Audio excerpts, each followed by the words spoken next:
You literally play the game that Kat is decrying. And I think that I love the idea, especially I love Kat's book and the way it targets. What's going on, you guys? Today we have Francesca Fiorentini taking down the entire Piers Morgan panel.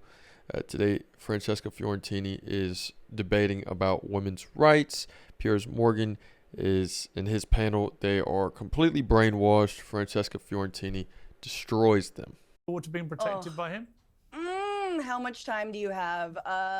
Yeah, I like how this is just an ad for like Stepford Wives 2025. You won't be thinking about abortion because we'll do mass lobotomies. Like, no, thank you. Why does this sound like less of a promise and more of a threat, right? Like, and yeah, he's right. He did something no other politician could do. He's increased maternal mortality rate by exorbitant rates. Over in Texas, 56% of pregnant women have been facing mortality rates because the hospitals do not want to treat their very, very treatable conditions. Again, these are people who want to be parents. These are not people who are seeking abortion.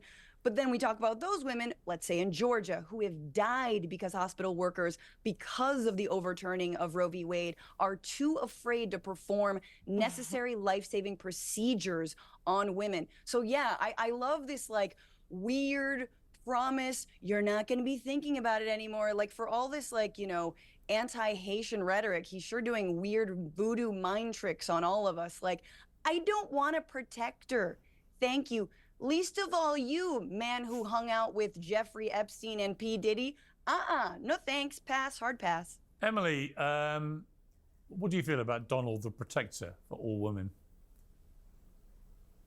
I think, excuse me, I forgot her name. She's just a clear face Francesca of what Fiorentini, host of the Habituation Trump derangement podcast. syndrome is. Because, excuse me, can you hear me? She's a clear portrait of what TDS is, because you have Donald Trump, who everyone claims wants to get rid of abortion, who wants to violate women's reproductive rights, go out there and reassure everyone.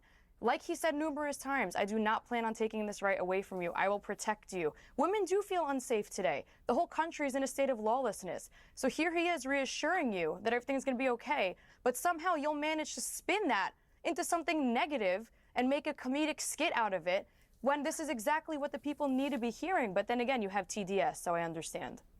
Louise. So Francesca Fiorentini is, again, she's talking to a bunch of delusionals who are very naive, very gullible in believing Trump, who is saying that he's going to take care of the women, that he's going to protect all women. Even Piers Morgan is saying it in a tongue-in-cheek type of way.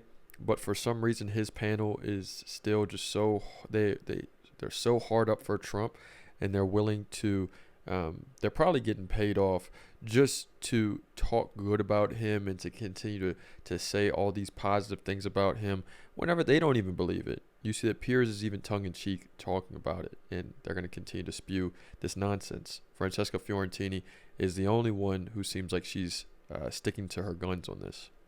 What do you feel about Trump? I mean, look, there's no doubt that for every woman that doesn't like Trump in America, there's pretty much a woman who loves him. That's what all the polling says. I mean, that's so unscientific, Piers. That is such a load that's not what the polling says. If I could just, that is not what it says. There is a huge lead for Kamala Harris amongst women. Right? There is a huge lead for Kamala Harris among women. Absolutely huge. In fact, that's what Trump opened with.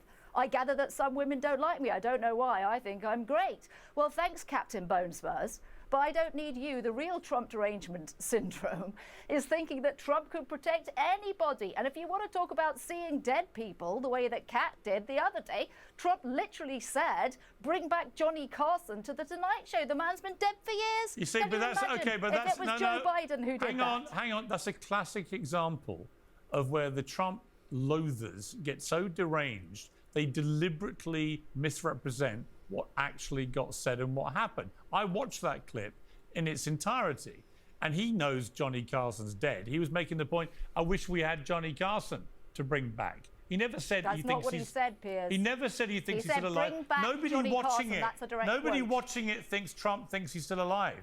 But it's a bit like it's a bit like the bloodbath thing, right? Isn't it? It's a bit like the bloodbath thing where we're all led to believe by Kamala Harris in that debate that Trump warned if he doesn't win, there'll be a bloodbath. And we all have this imagery of, wow, everyone's going to be dying. And then you remember, hang on, calm down, lefties. Do you remember what happened? Calm down. And then you remember that actually he was talking about a bloodbath in the automobile industry. Very different.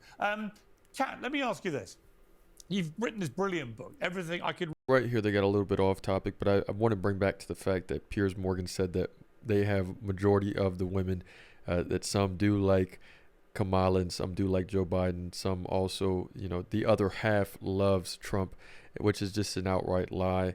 They did get a little bit off topic from that, but I wanted to bring attention back to that Piers Morgan is just throwing things out of his butt at this point, seeing what sticks to the wall.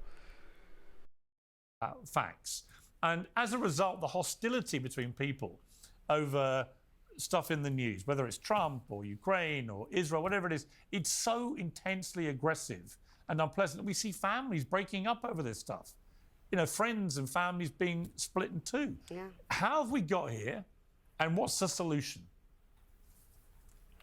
Yeah, I'm glad I wrote this book at this time, even though it is a risky book to come out with during this time when everybody just wants to hear about how bad and evil the other side is, therefore making them automatically good just because they're not on that side. This book is really a guide for how to talk to people who might have written you off. I talk a lot about my own personal experiences. I get really vulnerable about things in this book that I've never talked about before. So I think vulnerability is going to be a key way out of this. I think we need to be able to see each other as human again. We got to be willing to show that we are human. But at this point, it's just one single viewpoint or association. People say, oh, I see that. That tells me everything I need to know about you. And that's just simply not the case. I'm somebody who I get yelled at by both sides all the time because I'm not on either side. I think that there definitely is Trump derangement syndrome, but then there's also Trump derangement syndrome, where any criticism of Trump automatically means you have Trump derangement syndrome. Yes. And I have very strong views about specific policies. And my policy views and my views sometimes put me at odds with Republicans. Sometimes they put me at odds with Democrats or Republican politicians or Democratic politicians. And if people hear me say one thing about a specific politician, they're like, oh, well, then you're with that side. And we are losing so much in our relationships with each other, but also our freedoms, because the more divided we are, the easier we are to control. I completely agree. I'm a bit like that. I don't park myself into either the right or left camp. I like to take everybody on, challenge their opinions, have good debate. You guys like and subscribe for more if you enjoyed this content. Have debates like today, where you get people with very different views come on and talk to each other. And I'd like to think at the end of it... You're being so... Go on. You're so dishonest, dude. You're so dishonest, though, because all you do on this show is play off social media algorithms to get people to fight. You lead with it in the cold open, and you get the click, click, clicks, and if you don't hit a mill, you never ask that person back. You literally play the game that Kat is decrying, and I think that I love the idea, especially I love Kat's book and the way it targets women, because specifically women are the ones who it's like, if we say one thing that you don't like, I hated you from the beginning, right? Women are extra vulnerable to this, especially online.